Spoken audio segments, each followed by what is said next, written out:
कि इस वीडियो में आप सभी का स्वागत है। आज हम देखेंगे जैव विविधता का संरक्षण और इन सीटू और एक्स सीटू के माध्यम से और उसके अलावा पारिस्थितिक तंत्र और जैव विविधता की सेवाएं। आइए देखते हैं, इस वीडियो में आगे बढ़ते हैं। जैव विविधता का संरक्षण एक महत्वपूर्ण प्रयास है जिसका उद्देश्य पृथ्वी पर जीवन की विविधता को संरक्षित करना। जैव विविधता संरक्षण के दो प्राथमिक दृष्टिकोण इन सीटू और एक्स सीटू का संरक्षण है। दोनों दृष्टिकोण विभिन्न तरीकों और रणनीतियों के माध्यम से प्रजातियों और पारिस्थितिक तंत्र की रक्षा में आवश्यक भूमिका निभाते हैं। मतलब इन सीटू और एक्स सीटू ये जो रणनीति है वे भिन्न भिन्न प्रकार से प्रजातियों की रक्षा करने और पारिस्थितिक तंत्र को स्वस्थ और सही बनाए रखने में ये भूमिका निभाती है। और इसी टॉपिक में हम इसको क्या करेंगे, कवर करेंगे, इसके उदाहरणों को वगैरह को हम कवर करेंगे। आगे आता है यथास्थान संरक्षण। यही यथास्थान संरक्षण को कहा जाता है इन सीटू। इन सीटू मतलब यथास्थान संरक्षण। इन सीटू या यथास्थान संरक्षण जिसे अक्सर ऑन साइट संरक्षण के रूप में जाना जाता है में प्रजातियों का उनके प्राकृतिक आवास और पारिस्थितिक तंत्र के भीतर संरक्षण शामिल किया जाता है। यदि अगर ये आपका भारत का क्षेत्र है, ये गुजरात का क्षेत्र है, यदि अगर इस गुजरात के क्षेत्र में यदि अगर शेर को संरक्षण करके रखा गया है, तो जब शेर को संरक्षण करके रखा जाएगा तो उसको कहीं और नहीं ले जाते, वहीं उसी स्थान पर क्या करेंगे, शेर को संरक्षण करने के लिए योजना बनाएंगे। वहाँ पर ऐसा करेंगे कि वहाँ कोई व्यक्ति जा नहीं सकते, वहाँ पर किसी प्रकार का आवाजाही बंद कर देंगे और उसको राष्ट्रीय पार्क घोषित कर देंगे। तो ये क्या है, उसी स्थान पर संरक्षण कर रहे हैं। तो ये किस में आएगा, इन सीटू संरक्षण के अंतर्गत आएगा। अब इसमें प्रजातियों का उनके प्राकृतिक आवास पारिस्थितिक तंत्र के भीतर संरक्षण शामिल है। इस दृष्टिकोण का उद्देश्य प्रजातियों की मूल पर्यावरण की रक्षा करके आनुवांशिक विविधता पारिस्थितिक प्रक्रियाओं की विकासवादी क्षमता को बनाए रखना है। प्रजातियों के दीर्घकालिक अस्तित्व और पारिस्थितिक तंत्र के स्वास्थ्य के लिए इन सिटू संरक्षण महत्वपूर्ण है। मतलब दीर्घकालिक रूप से लंबे समय तक प्रकृति में उस प्रजाति को सुरक्षित रखने के लिए जो इन सिटू संरक्षण है ये बहुत ही महत्वपूर्ण है और इसी इन सिटी को यथास्थान संरक्षण के नाम से जाना जाता है। अब जो इन सिटू संरक्षण है उसका महत्व, इन सिटू मतलब यथास्थान जो संरक्षण होता है उसका क्या क्या महत्व है, ये क्या करता है, पारिस्थितिक तंत्र का संरक्षण करता है। इन सिटू संरक्षण आवासों पारिस्थितिक प्रक्रियाओं और प्रजातियों के बातचीत की रक्षा करके पारिस्थितिक तंत्र की अखंडता कार्यक्षमता को बनाए रखता है। ठीक है। आगे आता है आनुवांशिक विविधता का संरक्षण। जो आनुवांशिक रूप से जो बहुत पहले से जो आनुवांशिक रूप से चली आ रही है उसका क्षरण नहीं रखता, उसको क्या करते हैं, संरक्षण बनाए रखते हैं। प्राकृतिक आबादी आनुवांशिक विविधता का खजाना करती है जो प्रजातियों की बदलती पर्यावरणीय परिस्थितियों के अनुकूल होने और समय के साथ विकसित होने की क्षमता के लिए आवश्यक है। मतलब प्रजाति किस प्रकार से वो अपने आप को बनाए रखना चाहती है, उसको सुरक्षित रखने के लिए ये क्या करता है, महत्वपूर्ण है। आगे आता है पारिस्थितिक संतुलन को बढ़ावा देना। स्वाभाविक सी बात है, जब किसी जंगल को आप प्रोटेक्ट करोगे, किसी प्रजाति को प्रोटेक्ट करोगे तो पारिस्थितिक संतुलन बना रहेगा। प्राकृतिक आवासों और प्रजातियों की आबादी को संरक्षित करके इन सिटू संरक्षण पारिस्थितिक संतुलन और पारिस्थितिक तंत्र की स्थिरता को बनाए रखने में योगदान देता है। आगे आता है स्वदेशी समुदायों के लिए समर्थन। कई इन सीटू संरक्षण पहलों में स्थानीय समुदायों को प्राकृतिक संसाधनों के प्रबंधन और संरक्षण में शामिल किया जाता है, जिससे स्थायी आजीविका को बढ़ावा मिलता है और पारंपरिक ज्ञान का संरक्षण होता है। इसको आप ऐसे समझिए, यदि अगर कोई क्षेत्र है, उस क्षेत्र में बहुत घनघोर जंगल है और वहाँ कोई प्रजाति निवास करती है, मतलब आदिवासी लोग वहाँ निवास करते हैं, तो उन लोगों को क्या करते हैं, उनको डिसाइड कर देते हैं कि आप ही इस क्षेत्र का क्या कीजिए, ठीक ठाक से उसको संरक्षण कीजिए और वो उन्हीं के भार पर उनको छोड़ दिया जाता है। तो उससे क्या होता है, वहाँ के लोगों को एक प्रकार का काम भी मिल जाता है और एक प्रकार का प्रबंधन और संरक्षण में भी वो शामिल हो जाते हैं। तो मतलब स्वदेशी समुदाय को इसमें क्या मिलता है, संरक्षण मिलता है। ये हो गया आपका यथास्थान संरक्षण का महत्व। आगे है यथास्थान संरक्षण के महत्व के उदाहरण। अब ये जो यथास्थान संरक्षण है वो भारत में कहाँ कहाँ चलता है, देखिए। पहला है सुंदरबन राष्ट्रीय उद्यान, ये भारत का है। सुंदरबन राष्ट्रीय उद्यान भारत में सुंदरबन मैंग्रोव वन में स्थित सुंदरबन राष्ट्रीय उद्यान एक यूनेस्को विश्व धरोहर स्थल है और लुप्तप्राय बंगाल बाघ के लिए यह महत्वपूर्ण निवास है। पार्क में इन सीटू संरक्षण प्रयास बाघों के आवासों की रक्षा करके मानव बाघ संघर्ष को कम करने पर केंद्रित किया गया है। ये जैसे कि आप भारत का नक्शा देखेंगे तो इस क्षेत्र में ये जो आपका बांग्लादेश का क्षेत्र है, ये आपका अरुणाचल प्रदेश का क्षेत्र है, तो ये जो पश्चिम बंगाल का क्षेत्र है, यहाँ पर आपको मिलेगा सुंदरबन का वन। तो सुंदरबन के वन में सबसे ज़्यादा क्या पाया जाता है? बाघ पाया जाता है। ये बंगाल का नक्शा है।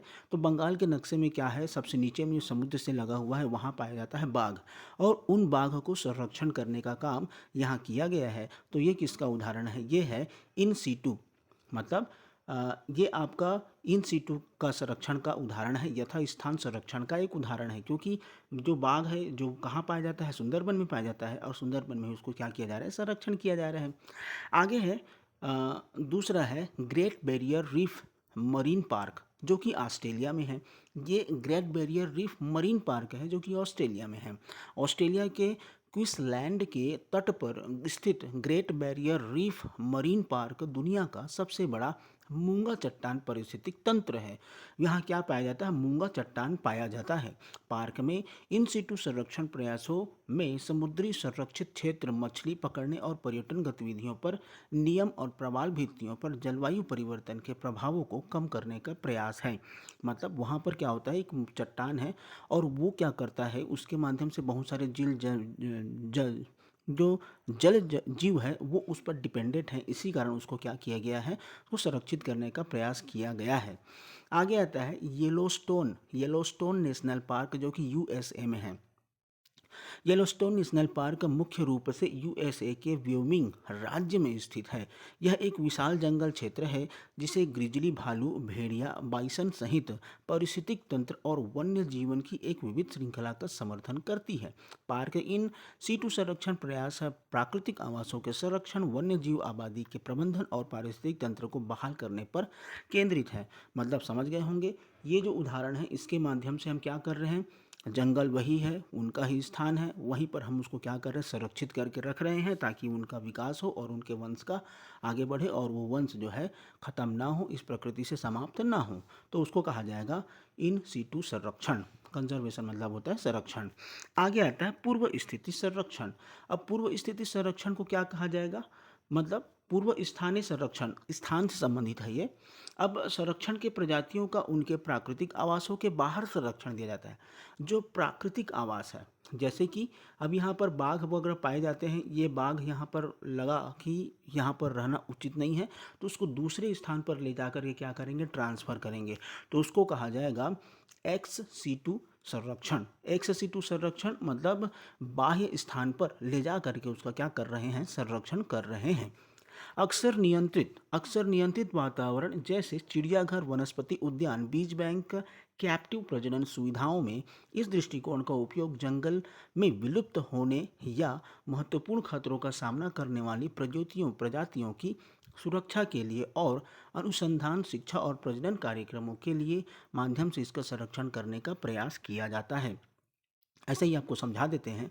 यदि अगर आपको क्या करना है, मछली पालन करना है, तो एक छोटे से क्षेत्र में क्या करते हैं, अलग अलग प्रकार के प्रजातियों को ला करके उसका प्रजनन वगैरह करा करके उसको स्थापित करने का प्रयास किया जाता है। उसका प्राकृतिक आवास वो नहीं है, लेकिन उसको कहाँ स्थापित किए, कहीं और स्थापित किए। जैसे चिड़ियाघर वो प्राकृतिक आवास नहीं है, उसको क्या कर रहे हैं, वहाँ स्थापित कर रहे हैं। वो भी क्या है, पूर्व स्थिति या एक्स सीटू कंजर्वेशन है, संरक्षण है। और ठीक उसी प्रकार से आर्टिफिशियल जंगल बनाए जाते हैं। आर्टिफिशियल जंगल में क्या मतलब, जिसको जंगल पार्क कहा जाता है, जंगल पार्क बनाया जाता है। जंगल पार्क में कुछ जंगली जानवर रखे जाते हैं, तो वो भी किसके अंतर्गत आएगा, वो भी एक्स सीटू कंजर्वेशन में आएगा। अब यहाँ पर देखते हैं, मतलब उसको बाहर ले जा रहे हैं, प्राकृतिक आवास के बाहर। इसकी महत्व देखते हैं, क्या क्या महत्व है इसका। प्रजातियों की पुनर्प्राप्ति और पुनरुत्पादन। जो प्रजाति लुप्त हो गया था उसको क्या करते हैं, अनुसंधान करके फिर से स्थापित करने का प्रयास करते हैं। कैप्टिव प्रजनन और पुनरुत्पादन प्रयासों जैसे पूर्व स्थानीय संरक्षण कार्यक्रम लुप्तप्राय प्रजातियों की आबादी को पुनर्प्राप्त करने के लिए किया जाता है।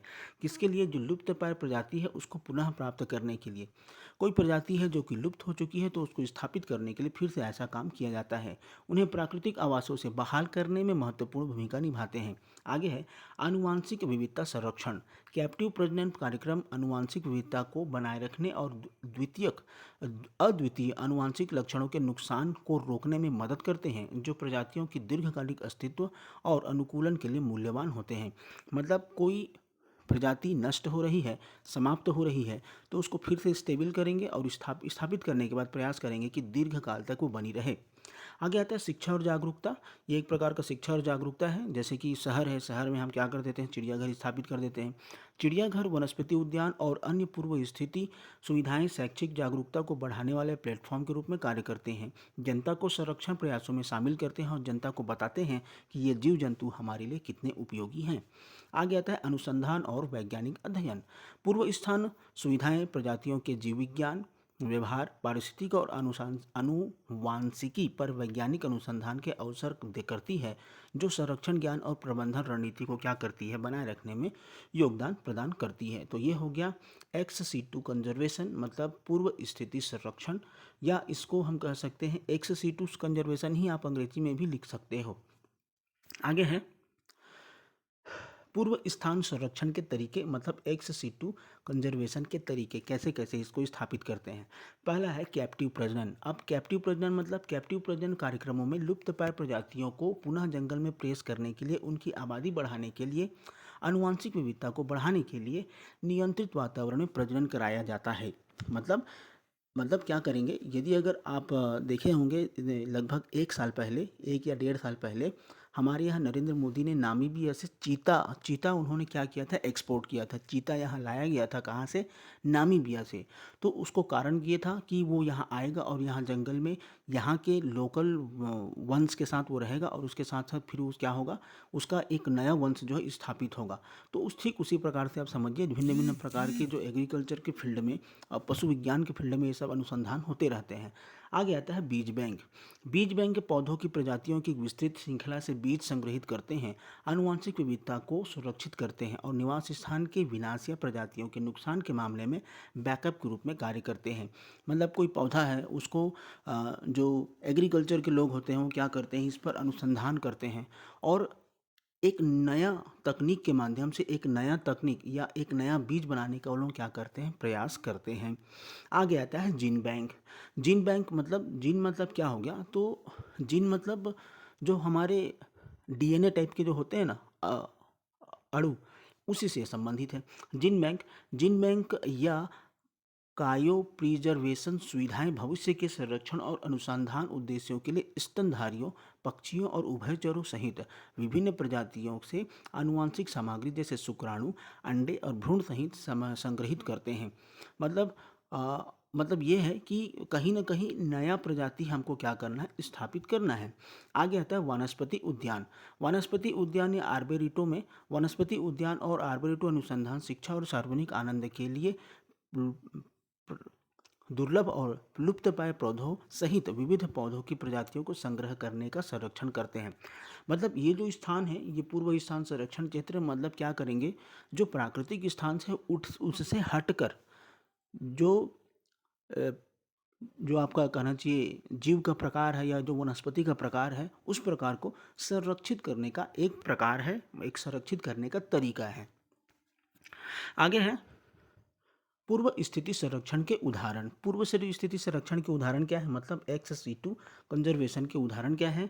पांडा अंतर्राष्ट्रीय प्रजनन कार्यक्रम। ये जो पांडा अंतर्राष्ट्रीय प्रजनन कार्यक्रम चीन के द्वारा चलाया जाता है। चीन में विशाल पांडा संरक्षण कार्यक्रम शामिल है, जिसमें विशाल पांडा प्रजनन के चेंगडू रिसर्च बेस सुविधाएं में ये उपलब्ध सुविधाएं हैं और विशाल पांडा को प्रजनन और जंगल में पुनः पेश करने के लिए सफल रहा है, जिसमें प्रजातियों के संरक्षण में योगदान मिलता है। आगे आता है frozen arc project. United kingdom में फ्रोजन आर्क प्रोजेक्ट उद्देश्य भविष्य के लिए संरक्षण के लिए, अनुसंधान के लिए, स्तनधारी पक्षियों के लिए, सरीसृपों के लिए, उभयचरों के लिए क्या है, ये सहायक है, जो आनुवांशिक सामग्री को क्या करता है, संरक्षित करता है। आगे आता है स्वालबार्ड ग्लोबल सीड वॉल्ट। ये नॉर्वे में है। आपका आर्कटिक आर्कटिक सर्कल में स्थित स्वालबार्ड ग्लोबल सीड वाल्ट दुनिया भर में जीन बैंकों में बीज नमूनों के लिए एक बैकअप भंडारण सुविधा के रूप में कार्य करती है। यदि अगर हम भारत के संदर्भ में देखें तो भारत में आपको एक करनाल है, हरियाणा में करनाल है, कल्याण में यहाँ जो है वन भैंसों का क्लोन तैयार किया जाता है। अलग अलग प्रकार के वन भैंसों को क्या किया जाता है, प्रजनन कराया जाता है और उसे एक वैसे ही प्रजाति का बनाने का प्रयास किया जाता है ताकि उसको संरक्षित रखा जा सके। तो और इसी प्रकार से आपका देखे होंगे बाहर से नामीबिया से क्या लाया गया था, चीता लाया गया था 1.5 साल, ये तो मैं पहले आपको बता चुका हूँ। आगे अब देखते हैं इन सीटू और एक्स सीटू मतलब यथास्थान और पूर्व स्थिति संरक्षण जैव विविधता संरक्षण के पूरक दृष्टिकोण हैं। प्रत्येक अद्वितीय लाभ प्रदान करते हैं। ये दोनों क्या प्रदान करते हैं, इससे हमको लाभ मिलता है और विभिन्न संरक्षण आवश्यकताओं को संबोधित करते हैं। इन सिंटू संरक्षण प्रजातियों को उनके प्राकृतिक आवास और पारिस्थितिक तंत्र के भीतर संरक्षण देते हैं और उसको स्थापित करते हैं, जबकि एक्स सीटू संरक्षण खतरों को कम करने और लुप्तप्राय प्रजातियों को आबादी को पुनर्प्राप्ति के लिए अतिरिक्त सहायता उपाय प्रदान करते हैं। ठीक है, मतलब एक्स सीटू में क्या होगा, हम उसको जो लुप्त प्रजाति है उसको फिर से स्थापित करने का प्रयास करते हैं। ठीक, आगे आता है जो आगे हमको टॉपिक देखना है पारिस्थितिक तंत्र और जैव विविधता की सेवाएं। ये जो सेवा है क्या क्या सेवा देखने, पारिस्थितिक, आर्थिक, सामाजिक, नैतिक और सौंदर्य और सूचनात्मक मूल्य के रूप में इसको हमको क्या करना है, अध्ययन करना है। तो पहला है पारिस्थितिक तंत्र और जैव विविधता सेवाएं अनेक मूल्यों व को समाहित करती है। जो पारिस्थितिक तंत्र है और जैव विविधता सेवाएं हैं इसको हम क्या करते हैं, कहीं ना कहीं हम क्या करते हैं, पेड़ लगाने के लिए बोलते हैं, जीव जंतुओं को ना मारो उसके लिए बोलते हैं, सांप को नहीं मारना चाहिए, अलग अलग प्रकार के मूल्य हैं, ये नैतिक मूल्य हैं। तो जो मानव और पर्यावरण दोनों की भलाई के लिए आवश्यक है। इन सीमाओं को पारिस्थितिक, आर्थिक, सामाजिक, नैतिक, सौंदर्य और सूचनात्मक आयामों में वर्गीकृत किया जा सकता है, जिसमें से प्रत्येक पारिस्थितिक तंत्र और जैव विविधता के समग्र स्वास्थ्य और कार्यक्षमता में योगदान देता है। तो पारिस्थितिक मूल्य, सबसे पहले पारिस्थितिक मूल्य के दृष्टिकोण से देखेंगे कि पारिस्थितिक मूल्य प्राकृतिक कार्यक्रमों के संतुलन को बनाए रखने के लिए पोषक तत्व चक्र, जल शुद्धिकरण, मिट्टी निर्माण जैसी पारिस्थितिकी तंत्र सेवाएं आवश्यक है। जल शुद्धिकरण, मिट्टी निर्माण, तो इसके लिए सिंपल सा है, पेड़ लगाओ और कोई चारा है नहीं। आगे आता है जैव विविधता पर्यावरणीय परिवर्तनों के प्रति लचीलापन और अनुकूलनशीलता सुनिश्चित करती है। पारिस्थितिक तंत्र की स्थिरता और उत्पादकता को क्या करती है, बढ़ाती है। किसको, पारिस्थितिक तंत्र की स्थिरता और उत्पादकता को ये बढ़ाती है। कौन, पारिस्थितिक मूल्य। पारिस्थितिक मूल्य पारिस्थितिक तंत्र के कामकाज को रेखांकित करती है, पृथ्वी पर जीवन का समर्थन करती है और प्रमुख पर्यावरणीय प्रक्रियाओं को विनियमित करती है। ये हो गया पारिस्थितिक मूल्य। आगे आता है आर्थिक मूल्य।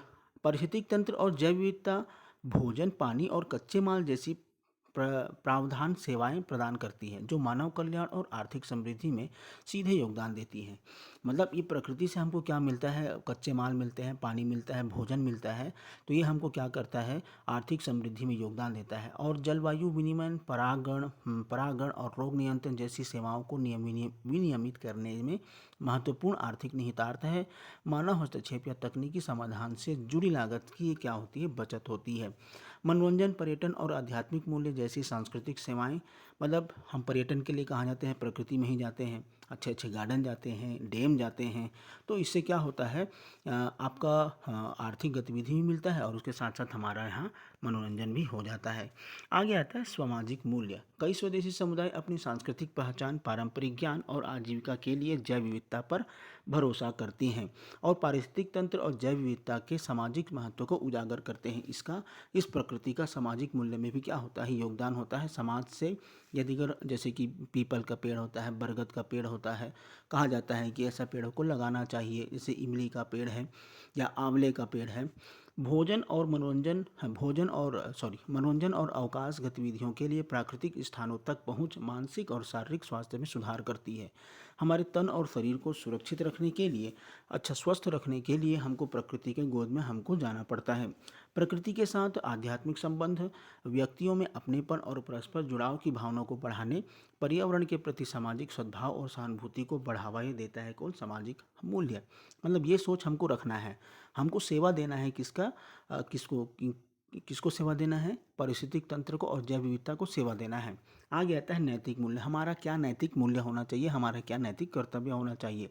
पारिस्थितिक तंत्र और जैव विविधता का संरक्षण एक नैतिक अनिवार्य है, जो उनके आंतरिक मूल्य और अस्तित्व को फलने फूलने के अधिकार की मान्यता निहित है। मनुष्यों को जिम्मेदारी है कि पर्यावरण के प्रबंधक के रूप में कार्य करें और नैतिक संरक्षण और टिकाऊ प्रबंधन प्रथाओं के माध्यम से वर्तमान और भविष्य की पीढ़ियों के लिए भलाई सुरक्षित करें। संरक्षण प्रयास न्याय, समानता और प्रकृति के अंतर्निहित मूल्य के सम्मान में सिद्धांतों द्वारा निर्देशित होते हैं, जो निर्णय लेने और नीति विकास में क्या होते हैं, नैतिक विचारों को दर्शाते हैं। आगे है सौंदर्य मूल्य।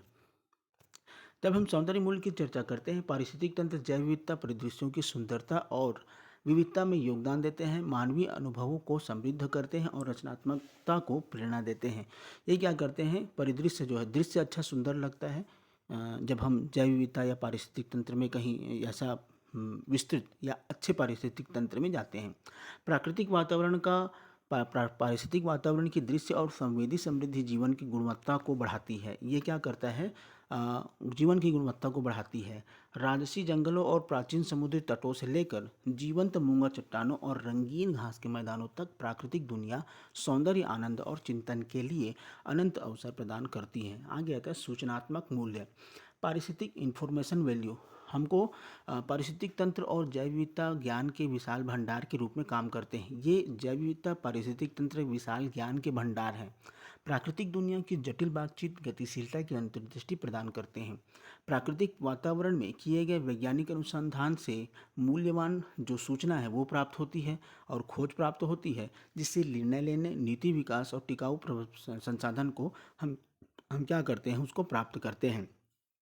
जैव विविधता बायोमिमिक्री को प्रेरित करती है, जहां तकनीकी प्रगति और सतत विकास के लिए प्रकृति के ज्ञान का उपयोग करते हुए मानवीय चुनौती के लिए अभिनव समाधान तैयार करने के लिए जैविक सिद्धांत को लागू किया जाता है।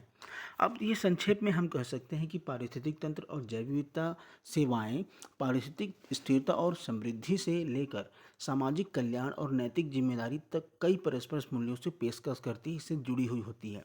प्राकृतिक दुनिया के साथ अधिक समग्र और टिकाऊ संबंध को बढ़ावा देने के लिए इन विविध आयामों को हमको पहचानना होगा और इनके मूल्य के अनुसार हमको काम करना होगा और हमको क्या करना होगा, मूल्यांकन करना होगा। तो इस जो टॉपिक में, इस टॉपिक के माध्यम से ये बताया गया है कि पारिस्थितिक तंत्र और जैव विविधता के प्रति हमको क्या सेवा करना है और इसके प्रति क्या विचार हमको रखना है। वीडियो देखने के लिए धन्यवाद।